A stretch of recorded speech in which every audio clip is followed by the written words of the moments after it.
Just 1 second. Naresh sir is there or not? We are live now, doctor. Okay.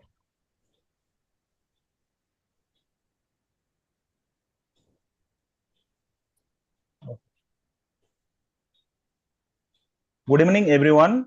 I welcome you all to this VRSI image competition felicitation of the winners for the month of April, May, and June.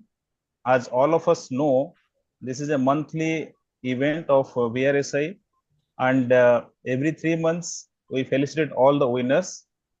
And we have with us an eminent panel today comprising of Dr. Padmaja Kumar Rani, Dr. Chaitra Jayadev, and Dr. Manoj Soman. And also we have with us our image committee members, Dr. Naresh Babu Kannan, Dr. Unni Sir, Unni Krishnan Nair, and Dr. Sangeet Mittal. So with this, we will move to the April month winners. So coming to the third prize of April month, it goes to Dr. Rasi Chaturvedi. Congratulations, Dr. Rasi. Thank you, This sir. is the award-winning image titled "Cigar Roll in the Eye," and this is the description Dr. Rasi has sent for this. May I request Dr. Rasi to say a few words or describe this image, very beautiful image. Dr. Rasi, please. So this a 20-year-old female patient had come to us with the complaints of diminution of vision in the left eye for 5 months. On examination, when we saw the patient, she had no perception of light in the left eye. Her anterior segment was absolutely normal, but on fundus examination, the retina was completely detached from its position, and it was rolled up in a cigar roll like manner, as we can see in the picture. It was a closed funnel RD. It also had two subretinal cysts in the on B scan examination, and this retina was completely stuck to the posterior capsule of the lens. And since it was a long-standing RD, we did not intervene. Good. So thank you, Dr. Rasi. Though clinically or surgically we could not offer much to the patient, but this is a very beautiful image and it requires really imagination to capture this image in a busy OPD. May I request Dr. Chaitra madam to say a few words about this image or her comments on this image? Dr. Chaitra, Congratulations. Congratulations. It's a really pretty image. It looks like a scroll almost, if you may. Yeah. I just wanted to know, did this, how old did you say the patient was? 20-year-old, ma'am. 20-year-old. I'm surprised that the patient didn't have, there's not a thumbsicle eye and no deviation, nothing, right? No, ma'am. No, ma'am. Okay. He was diagnosed with retinal detachment like 1.5 years back, but did not take any treatment. And then when she came with this picture, ma'am. It's very nicely taken. What device did you use? What was it on your mobile or was it a slit lamp photograph? Slit lamp camera, ma'am. Yeah, slit lamp camera. Which one? Top I mean, con. the audience would like to know in case they want to. Ma'am, it was a Topcon camera, ma'am. Okay. Very nice. Congratulations on capturing such a beautiful image. Thank you so much, ma'am. Thank you. May I request Dr. Naresh sir to say his comments on this?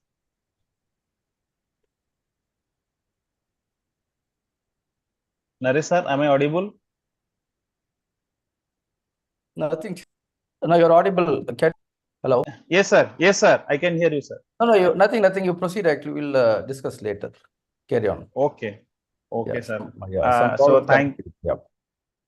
Okay. Thank you, sir. Chitranjan, Yes, I had ma'am. one thought. Yes. Whether B scan was done in this patient, because something little detachment just behind the lens. Just wanted to know whether B See, scan see, also is a good idea to do an ultrasonography also. Even though 20-year-old, you don't expect a mass lesion or anything, but yeah, it's good to do a B scan before not doing any intervention. I Yeah. think she's done. She said there were cysts on the B scan. cis, Yes, Subretinal ma'am. They cysts. were there on the B scan. yeah, She mentioned. good. Yes, She ma'am. The mentioned. scan was done and closed funnel RD and with two subretinal cysts were seen on examination. So Beautiful. which part do you think this is? If it's a closed funnel RD, which part of the, retina do you think the scroll is? Ma'am, it looks difficult to say, ma'am, but Yeah, it is. yeah. So good. So again, congratulations, Dr. Rasi. Thank She you. works in Tandon Eye Hospital, Mumbai, and she's trained in HB Desai Eye Hospital, Pune. So Dr. Rasi wins 2,000 rupees. Congratulations. Thank you, sir. Thank you.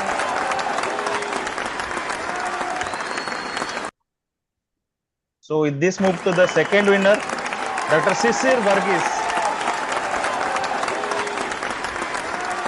So Dr. Sisir works in Amita Eye Hospital, Tiruvalla, Kerala, and he is trained at Arvind Eye Hospital, Tirunelveli. And this is the Coimbatore, beautiful sir. image. Coimbatore. Coimbatore, sorry, Coimbatore. So this is the beautiful image for which he has got the award, Navigating the Lunar Surface. That is the title he has given. And this is a retro mode image. As all of us know, currently we see a lot of retro mode images winning so many awards. May I request Sisir to describe this image, please?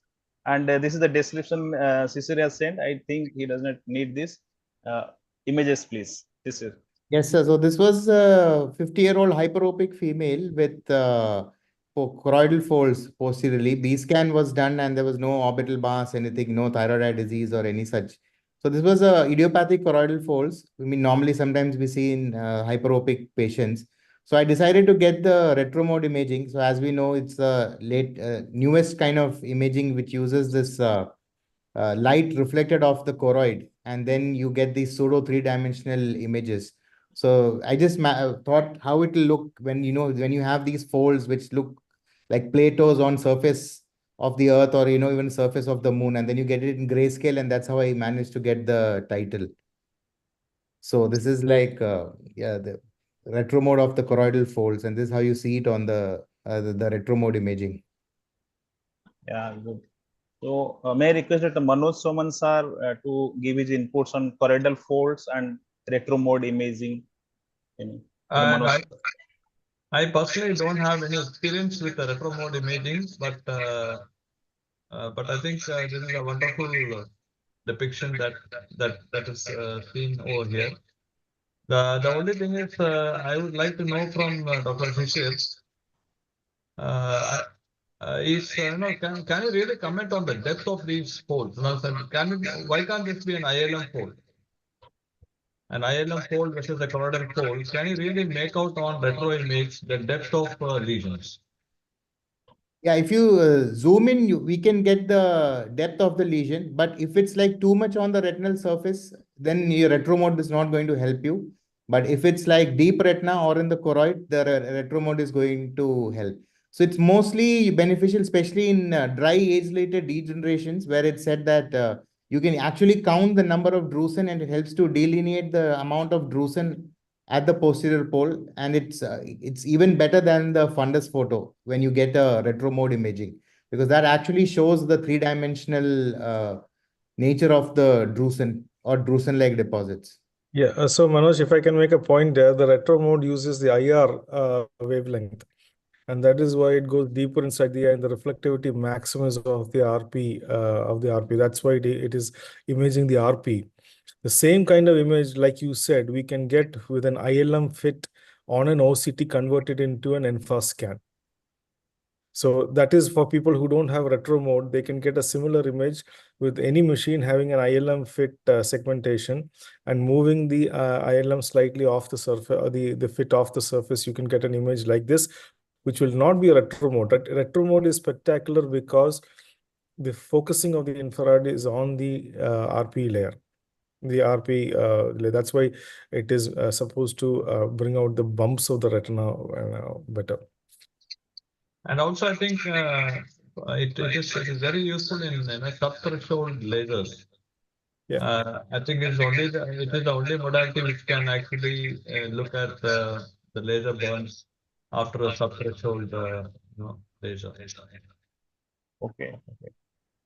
So just to add, the Retina Imaging Congress recently held by this our Unni sir and Manoj sir in Chaitanya in Trivandrum, the first award-winning image was also a retro mode image, if you remember. Manoj sir, Unni sir, yeah. Very So yeah. So thank you. Any other comments from any of the panel? Yes. Sir, what was the OCT picture of this patient? OCT was inner retinal layers, everything was normal, but you can see those choroidal folds on the OCT. Yeah, idiopathic, those folds we can see on the OCT at the choroid, RP choroid layer, choriocapillary. And they can also have pseudodisc edema like picture. In fact, sometimes when you have pseudodisc edema like picture and then choroidal folds, and if you see the refractive error could be also hypermetrope. So these all three things also can coexist. Yes, yes, ma'am. Okay. If possible, just So mention which device you used and how you go about doing the imaging, because everybody would not be aware of it. yeah, Sisir. Yeah, sure. Yes, ma'am. Yeah.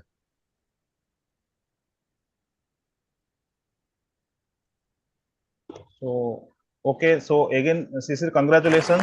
Sisir wins 3,000 rupees and the certificate. So with this, we move to the first winner, Dr. Vinita Vijayan.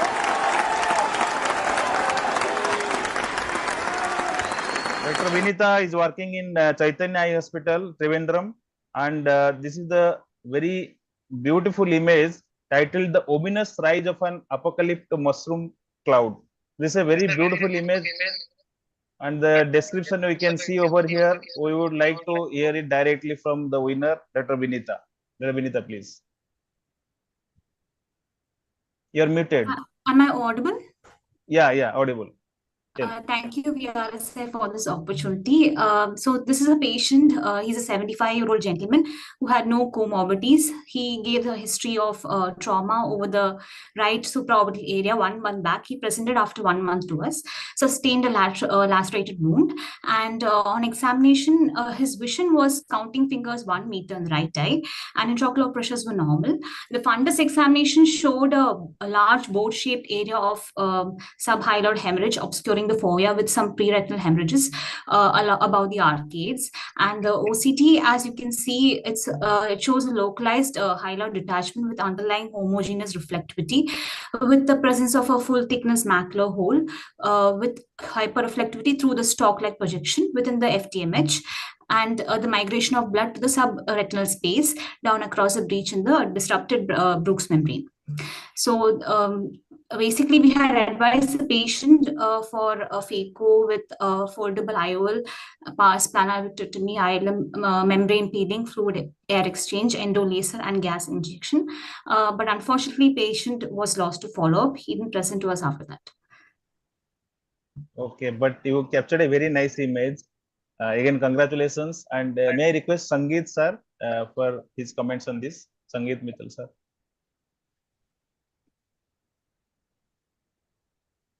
Congratulations, Dr. Vinita, for taking this image. Thank you, sir. Really a very nice image. Sometimes you just capture something that is out of the world. Like I must say, this image is one of them.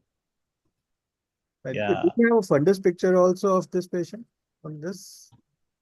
The fundus, there was a large boat-shaped area of altered hemorrhage with some amount of pre-retinal hemorrhages above the arcades also.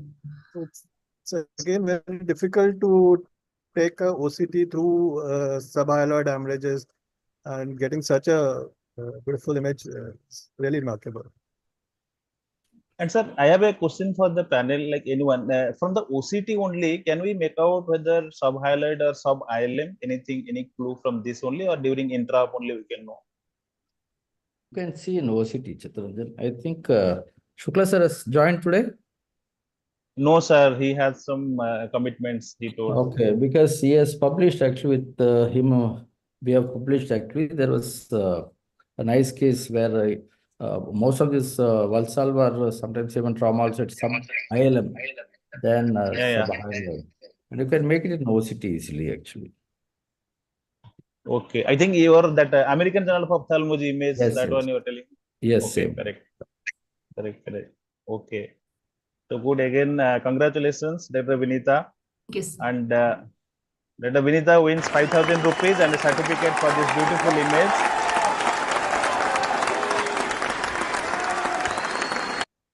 With this, we move to the month May, and the third prize goes to Dr. Kanwaljit Harjot Madam.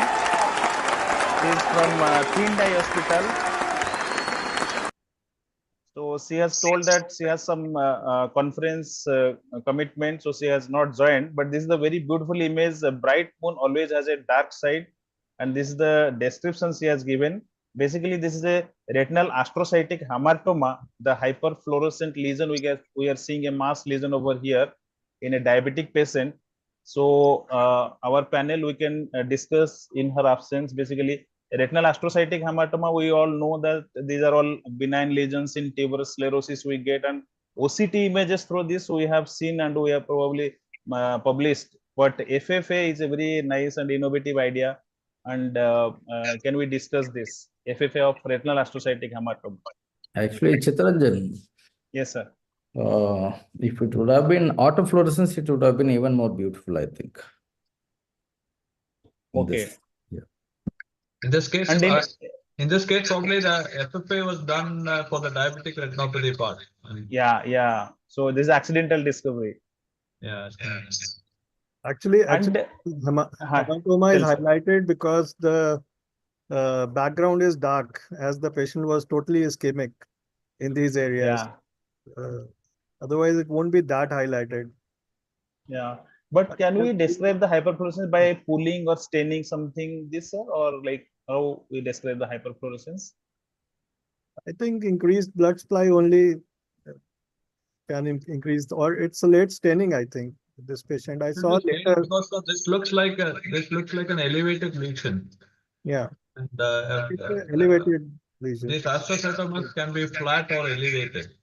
The elevated ones generally tend to be more calcific. The flat ones are less calcific. Correct. So it's likely that this is an elevated lesion, calcific, and is taking up some space. So may I request Dr. Manoj Khatri, sir? He is also there for his inputs on this. Dr. Manoj Khatri, sir.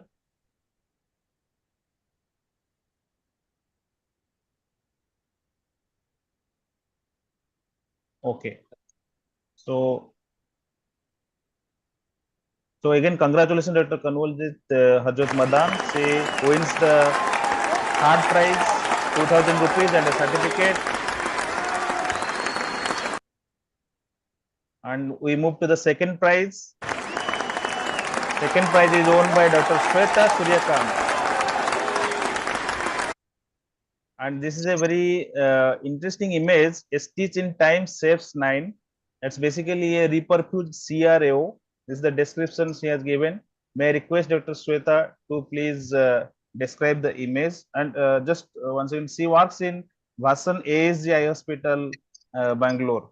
Dr. Shweta, please describe the image. VRSI for the opportunity. Like sir told, these two are serial fundus photos of a patient who presented to us. He was a 60-year-old male patient who presented with sudden onset of decreased vision in the right eye since 2 hours. Since he presented very early, we could really salvage his vision in this case. So the first image was taken at presentation, where you can see typical features of CRAO, where there's a retinal pallor, proper cherry red spot with cattle tracking of blood vessels. I did try a gonio massage. It didn't work much. So then I decided to take the patient for an immediate paracentesis. So the second image was taken after doing a paracentesis. You could see the reperfused vessels here, and the vision also improved. Another finding here is just temporal to the disc. We can see a small area of perfused retina, possibly a cilioretinal vessel there, but it's not reaching all the way up to the macula.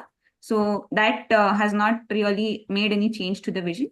So again, reperfused CRAO, if identified on time, if the patient presents on time, especially in the golden period, can definitely help the patient to salvage vision. We also sent the patient later for a systemic evaluation. He was actually not a known patient of any systemic illness, but turned out he had BP, which was undiagnosed. Also turned out to have a cardiac problem for which he's on treatment. What's the duration you told, Dr. Shweta? 2 hours. Within 2 hours, he presented to us. Great. But golden period, I think, would be the first 4 to 6 hours. If the patient presents within that time, there's very high chance that we can salvage the vision. Great. So, any inputs from our panel? Anyone? Yeah, I'd like to add a comment. Yes. Congratulations, Shweta, nice image. So very often we tend to think that maybe these don't work, and very early when we had got our Octa, we had an OptoView. This was probably about 3 or 4 years ago. We had imaged the same. We had managed to show, pick up non-perfusion on the Octa. Did paracentesis and imaged immediately after and was beautifully perfused. In fact, we published that report. But unfortunately, in that particular patient, the vision didn't improve, probably because it was not this earlier on in the course of, the occlusion. Yes, so it is worthwhile because at least, if not anything from your image and what we've published, we do know that there is reperfusion. And for whatever it's worth, I think we should try it whenever a patient comes in. This patient had presented much later. It was more than 6-7 hours. But still, with paracentesis, there was reperfusion. Just to add to this point, I think Chaitra's group, Ramesh Venkatesh, and they have published OCT findings in reperfusion injuries. I mean, so they say that following the CRAO, when there is reperfusion, there are certain OCT characteristics that can be seen, and some of these may be responsible for the poor outcome in these patients, in spite of having a reperfusion. So findings like splitting of the eye line, presence of intraretinal fluid and subretinal fluid in the setting of a acute CRAO. And presence of a prominent middle limiting membrane. All these may be signs of a reperfusion injury to CRAO eyes, and these may be responsible for poor outcomes in spite of angiographically demonstrated perfusion. Okay, great point. So, Manoj, what we are- apart from this thing, what is told in the conference, anybody has got any experience of doing a vitrectomy, mobilizing the, what do you call, the emboli and regaining the vision? You will have some experience. You can share with us. No, I have done actually, but I don't know, none of the patients improved actually. So, but there are a lot of tall claims about the vision coming back, but then I have done 2 or 3, never they improved. I think again it depends on like how soon the patient presents to you. No, most of the patients were operated within 24 hours actually. As soon as the patient came, we took them to the OR. Yeah. In spite of that, no improvement seen. Yeah, I also don't have such a good experience with vitrectomy in CRAO patients, but with BRAO in some patients I did get a very good response. Yeah. So in BRAO and as well as in cilioretinal artery occlusions, cilioretinal artery when there is there and it is preserved. So sometimes there could be a visual recovery in that particular aspect of the retina where there is a perfusion, right? So we may not be able to really corroborate the visual recovery with the occlusion amount. Probably doing a vitrectomy under a little low IOP setting may be more beneficial, I suppose. And just some thought. But how low is low, Manoj? That is $1 million question. Subjective. I So, generally do vitrectomy at 0 in these eyes with infusion capped at 0 to 2. So if you even keep like constellation, even at 0, you see the fluid keeps on flowing.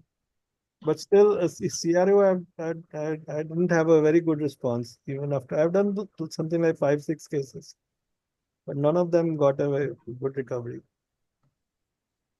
But Dr. Naresh pointed out there are some case series where they've shown excellent results.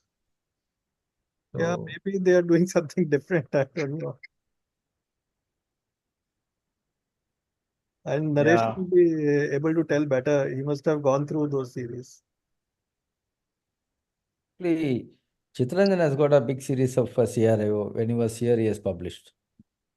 No, sir, yet to publish, sir. Actually, we are doing a study on another OCT biomarker, that is ILM detachment in this thing CRO with edema. That's a very another rare thing.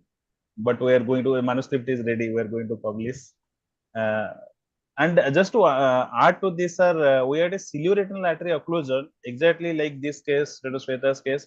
We have done massage and then AC paracentesis, and fortunately that I also got reperfused. And we had the images of FFA pre and post. And fortunately that got accepted in Kansky, and this recent edition of Kansky, they have published this. But only two images they have published, not so many images what I gave them. So the bottom of the line is that we should not tell the patient, anyone who is coming with CRO, just explain GBP and send him or her back. We should try our best, and also we should give realistic expectations. And Dr. Naresh sir and all our panel has told that we have different OCT biomarkers and FA findings. Even though vision improves, it is not entirely normal. So we have to work like this. And thank you again. Very nice image and beautiful discussion on this. Again, congratulations to Dr. Sweta, and she wins 3,000 rupees and this certificate. So coming to the first winner, Dr. Samira Nayak.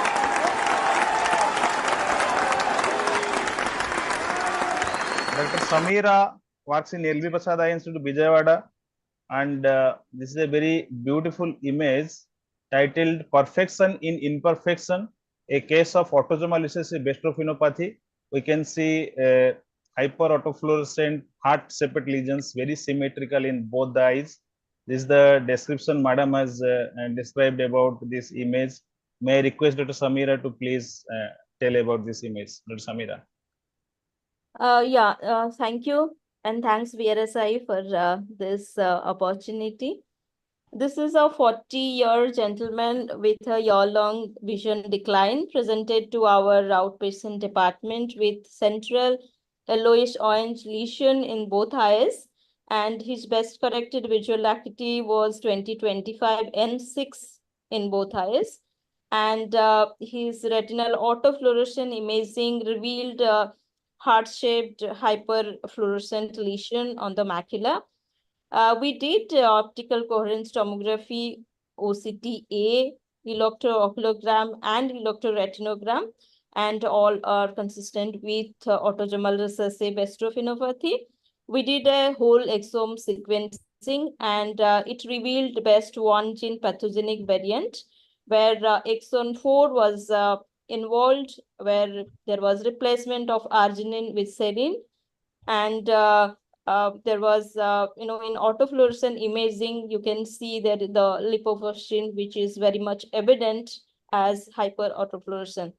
So these patients usually maintain good vision despite involvement of macula, because this is a homozygous mutation of BEST1 gene, which leads to loss of function, not a toxic product. So that's it from my end.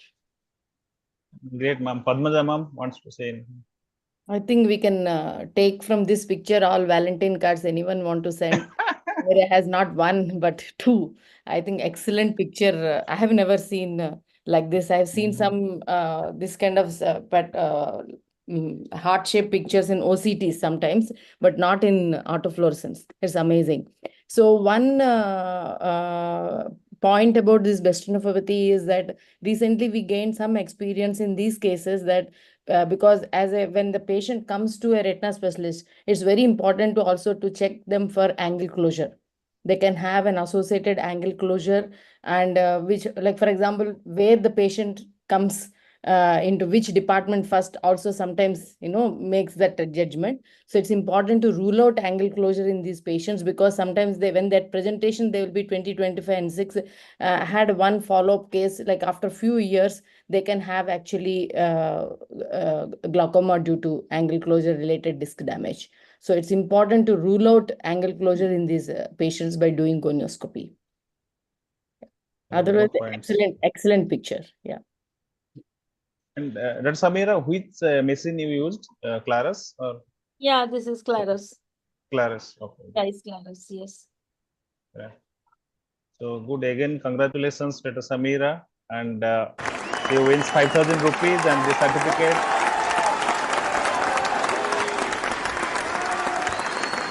So with this, we move to the winners for the month of June, and the third prize goes to Dr. Apurva Ayati. Dr. Apurva needs no introduction. She works in MM Joshi Eye Hospital, Hubli. So this is the beautiful award-winning image of Apurva. Apurva, please tell something about the image. Thank you so much, Dr. Chitranjan, and thank you for the judges for awarding this. So this is a young lady with diabetes. She had clinically evident PDR in the left eye and had undergone PRP. We did an FFA to see the stage of the diabetic retinopathy in the other eye and found that there were extensive capillary non-perfusion areas, much posterior to the laser marks in the left eye, as we can see. So I thought this rapidly constricting circle of doom was an apt title for this striking image. This patient, you can see, has non-perfusion which is extending almost to the fovea, and it has an element of ischemic maculopathy as well. So this patient underwent a very tight PRP in the right eye and fill-in PRP in the left eye. So that's my image. So this is a 102-degree wide field FFA on a spectralis HRA2.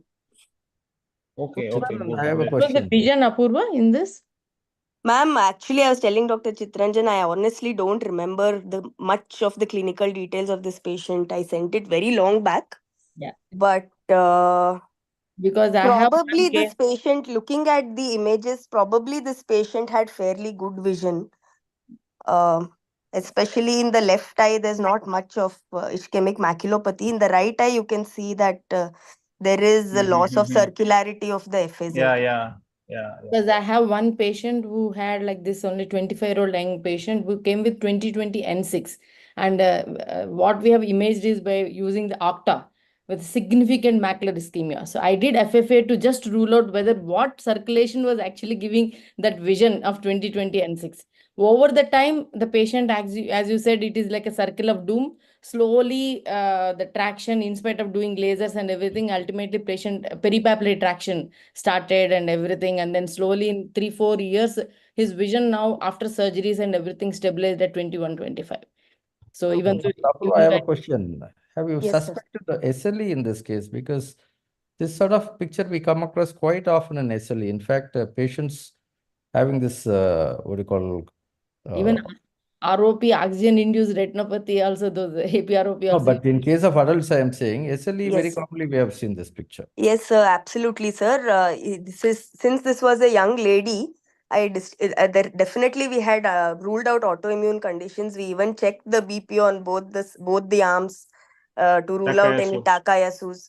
So yes, so we did all that. We did an autoimmune workup. Everything was negative. Actually, we were quite kind of struck by this image because of the nature of the non-perfusion, and we can see that the NVs are not much. The non-perfusion is out of proportion. She was a diabetic, so we made basically Occam's razor and put it in the diagnosis of PDR. Also, Apurva, you mentioned Also, no we got NVs. Was there any leakage in the left eye? In the right eye, maybe some NVD, a little bit of an NVD Yes, maybe, but in yes, the left eye, hardly anything, nothing at all. yes, yes. No, no. So, It was looking very non-perfused. Their retina was very bald. We were suspecting a lot of non-perfusion, but clinically very suspicious NVE, not frank. okay. And The what retina about carotid? clinical Dopplers? Doppler Carotid? was normal. We've seen that in young patients, the Doppler tends to be very normal. There won't, it takes many decades for plaques to form, is what I've understood. And the carotid is most often pretty normal in young patients. In cardiac evaluation also Everything was normal. fine. Even autoimmune, like sir suggested, was negative. So since she was diabetic, we made a diagnosis of PDR, which made most sense for us. Manoj Soman sir, you wanted to say something? No, I was trying to say that if you look at the perfused area, you don't see a lot of microaneurysms and features typical of that. So I would, because of the young patient, I would first think of some kind of a combined event along with the diabetic some other event and investigate. But then actually, as Dr. Apurva said, she had investigated and. One Correct, question to the panel I would like to know is like, should we do a FFA in all these PDR patients who present to us before we take them up for treatment? Because generally we don't do FFA where there's a frank PDR. So should we do FFA in all these patients? So this is Maybe, a sir, debate if on OCTA versus FFA. No, I generally no in my practice I generally do not do an FA for all these typical PDR. But I think once you have a subnormal response, like in spite of doing a presumably adequate PRP, you still have no results persisting. That is when probably I will go back and do an FA. So I actually do wide angle octa in every case of PDR or wherever I suspect severe NPDR or sometimes any severe NPDR cases or PDR cases, because to know the phenotype of PDR, it actually octa, when we see the ischemia itself, we know whether the tree pattern, whether how much significant ischemia. So we can actually quantify the amount of ischemia that we are actually expecting in these PDRs. So if we have a non-invasive investigation in our hand, like wide angle octa, definitely it should be done. And we will actually be able to, we are now actually doing the regression patterns as well as a prospective study. So I think, and also in one of the prospective study, what we found is what seems to be like a moderate NPDR especially in young diabetics. This is very common to miss in young diabetic, those fine sclerosed vessels. And unless you, even in a color fundus photograph, you can miss unless you carefully look into it. So those cases, 1/3 of them turned out to be PDR on octa, showing those fine, small twigs and new vessels and CNP areas. So it's good to do a wide angle octa if it is available. Ma'am, wide angle is like 12 into 12 or more than 12 how much? into 12. 12 into 12 and 15 into 15 also you can do montage, but 12 into 12 also should be sufficient enough. It will cover you around 140 degrees of your fundus picture. Montage you were telling? Or Yeah. montage. Dr. Basmaja, can I ask you something? Yeah. So like when you have a typical new SL, it's very obvious to pick it up on an octa. When you talk about small twigs, sometimes it's very difficult to differentiate it from from an SL. So when you look at these pictures on the whole, can you really say with conviction that these areas represent a new SL? See, what happens is when you have such an amount of significant ischemia is there, that see, we are not just only with the twig, we are not going to take the decision, right? Also the amount of ischemia also you can quantify. So when we see these pictures, the amount of ischemia that stands apart, then we know how these patients need to be there. And then I also find it as a very good follow-up tool. Like for example, this patient already laser has been done. And in FFA, of course, here this case is not showing any leakage. So otherwise in FFA, always you will see some kind of leakage. Whereas now we are seeing in octa, we are able to see the NV regression patterns very clearly. Whether the NV, whatever there in the earlier after, like at the baseline, and now that new vessel, is it regressing? Is it showing any lesser number of vessels? Is it like a thick, bright flow or less flow, like that? So it will also help as a quantification tool. Okay, so thank you. So the point is very well taken, though the image looks very artistic, but the title is very aptly given, the rapidly constricted circle of doom. And we must be conscious about the other systemic, very serious diseases, those are underlying, and we should also investigate in that line. So again, congratulations, Apurva, for this nice image, and she wins a certificate and 2,000 rupees for this.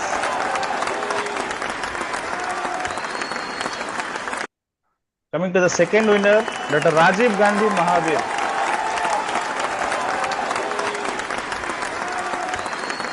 So Dr. Rajiv Gandhi works in Anupam Eye Hospital, Cluj, and this is the image titled Retinal Arteriovenous Malformation with Macular Hemorrhage in the left eye.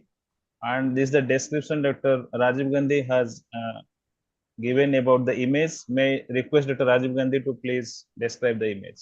Yeah, good evening all, and thank you for giving me this opportunity. Actually, this is a 8 years old when I had just started my practice.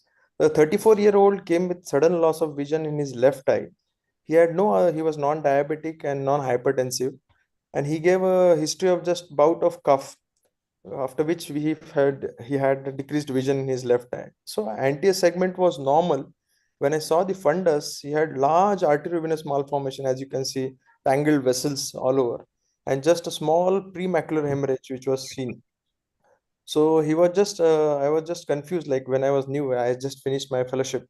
So actually, I went through the literature, and then I saw that it's part of a Weber-Mason syndrome. So I had asked the patient to undergo radio imaging like MRI, brain and orbit, but the patient refused. He asked me like, I'm just having a small vision probe and you're asking me for, so he just refused it. So I had advised him observation and given him just medication. Then he was lost to follow up. But this is just was an interesting case, so I just presented it. Good.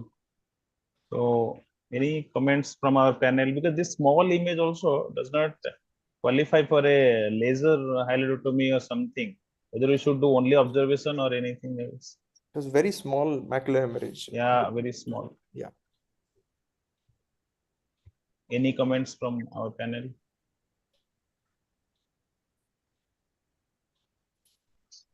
I think it's a very nice image, Rajiv, and I'm surprised that patient has presented at 34 years of age with due to a pre-macular hemorrhage. Yes. These type of patients generally show loss of vision earlier, just because of the hemangioma that is present.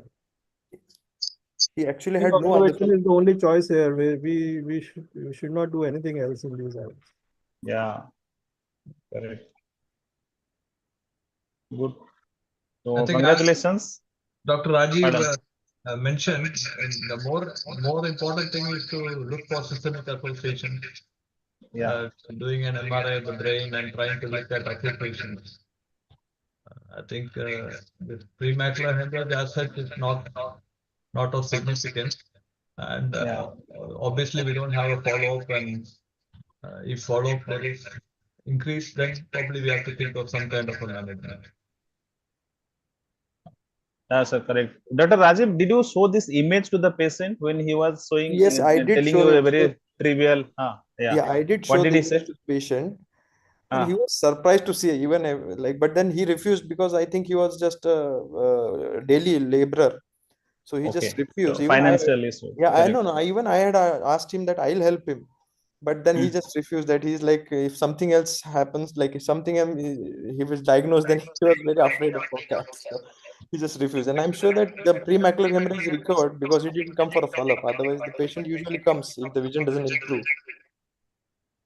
Good. Okay. So with this also we come to the patient counseling part and finance and so many things from retinal images. So again, congratulations, Dr. Rajiv Gandhi, and he wins the certificate and 3,000 rupees for this beautiful image. So with this, we come to the first winner, Dr. Maheshwari.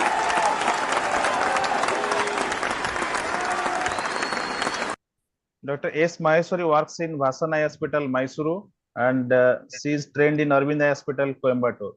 And this is a very beautiful image, a haunting image of frustrated branch anxieties, for which she has got the first prize. And this is the description about the image. May I request Dr. Maheshwari to please tell a few words about this image. Good evening, all. I would like to thank my mentor, Dr. Anuradha and Dr. Meera, who has been working on this case along with me. So this was a case of a 9-year-old child who presented to us with 2 days old decreased vision. She had history of fever with vesicular lesions 1 month back, but was treated at home, did not receive any medications. So on examination, she had severe granulomatous anterior uveitis with 3+ flare and cells, and both eyes showed AVF cells with haze and exudative RD with hemorrhagic vasculitis. So, and the vision of both eyes was 1/60. So, patient was advised basic uvea workup and was referred to pediatrician to receive IV viral medications with IVMP. So, after receiving 5 days of IVMP and IV acyclovir, patient reviewed back with us with vision improving to 5/60, and there was slow resolution of the exudative RD. So we have had a follow-up of 5 months presently. When we saw her last 1 month back, her vision had improved to 6/12 parts, improving to 6/9. And patient, the OCT initially had a PR layer loss, which is now reforming. So this was a case I would like to. Great image. Any inputs from our panel? I had, we also published one case of frosted band tangentitis, and nowadays we are in the era of dengue fever, right? So dengue hemorrhagic fever presented with frosted band tangentitis. So we published in JAMA as a photo essay those days, yeah, a few years back. So definitely infective etiology. I was normal in patient. Yeah. Other eye, Dr. Maheshwari. So both I had a vasculitis, sir. Both I had, but the left eye was more severe than the right eye, and both I had vision of 1/60. Both eyes. Right. So, any other comments on this image? The image is very beautiful. There is no doubt about this. And so I think so. I think the take-home message could be that frosted band angiitis can be primary, or it can be secondary related to viral etiologies, or like Dr. Padmaja mentioned, other infective etiologies. You can also have a frosted band angiitis-like picture that you can see in leukemia, lymphoma. So I think we need to differentiate all the three because the management is going to be different. Correct, sir. So this was actually our last image for this presentation. May I request any of the senior members, VRSI, or any of the senior mentors present over here to give their comments or inputs on any of the images?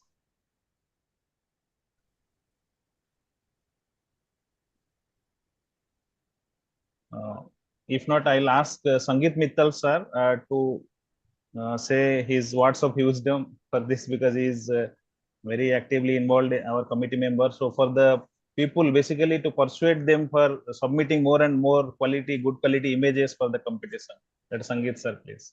Yeah, I think, thank you, Chitranjan. I think you've done a marvelous work accumulating these images and keep on posting them.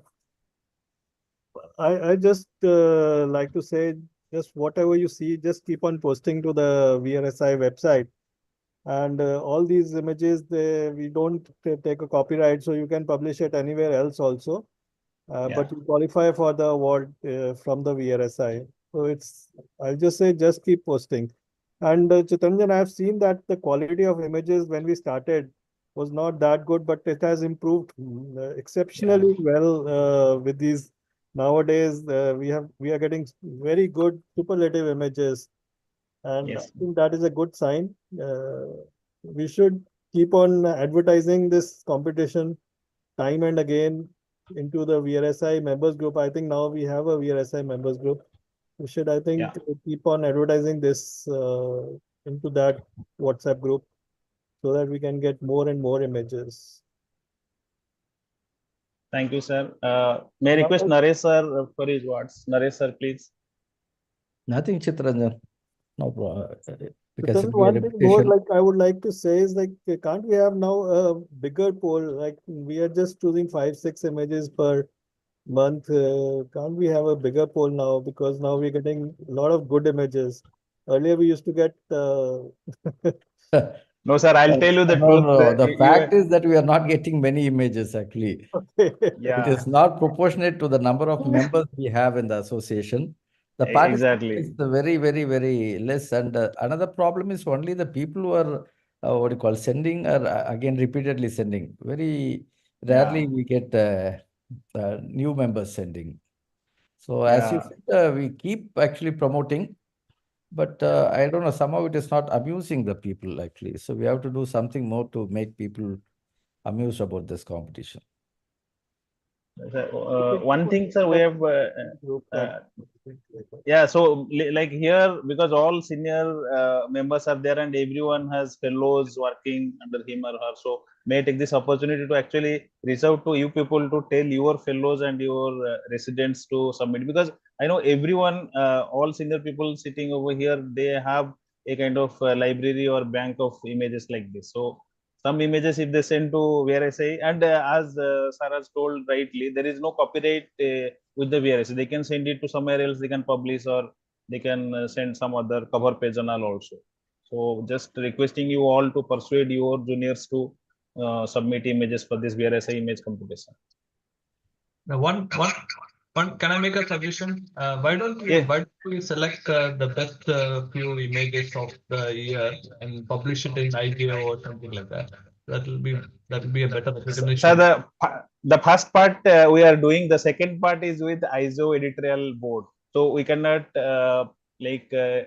push them for publication. But regarding the first part, this time we are coming up. Yes, sir. We are coming up with 4, like every 3 months, the best image will select, and the best of the best image also will be selected out of the 12 months of the year. Till last year, what was happening? Every year we are giving the best of the best image and the best of the best video also. So this year it will be like 4 images of 3 monthly 4 images and 1 best of the best image. So what you told, that we are working on it, and all the award-winning images and the participants' photos, that will also be showcased in VRSI. We'll have a standee kind of thing, or we'll highlight them. That we have discussed. Manoj, actually the issue is like we cannot publish them in IJO or for that matter even in our VRSI newsletter. The reason is we don't have any copyright, because they might be aspiring to send it to some other bigger journals so that they will be better off with that. So in case if we want to publish in our newsletter or something like that, then we have to take the copyright from them. So which we are not doing. But for IGO is a very good idea, Naresh. Maybe if the participant is given a choice, they can be given consent that if they want to be considered for IGO publication, because we all usually try to send as a photo essays only, all these publications.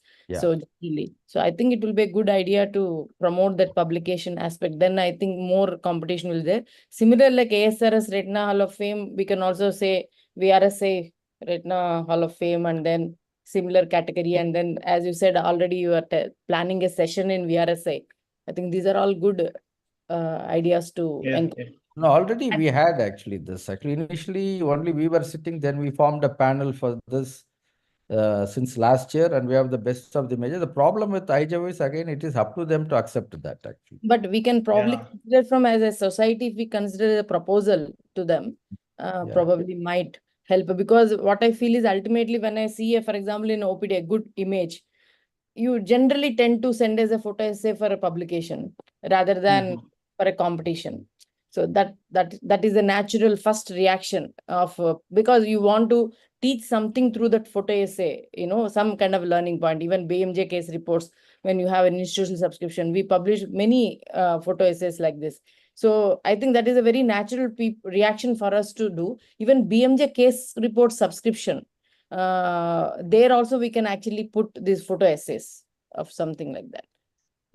Because that is again a paid subscription. If VRSI That's a paid. if VRSI takes an institutional subscription for BMJ case thing, that also can be one portal through which these images can be submitted.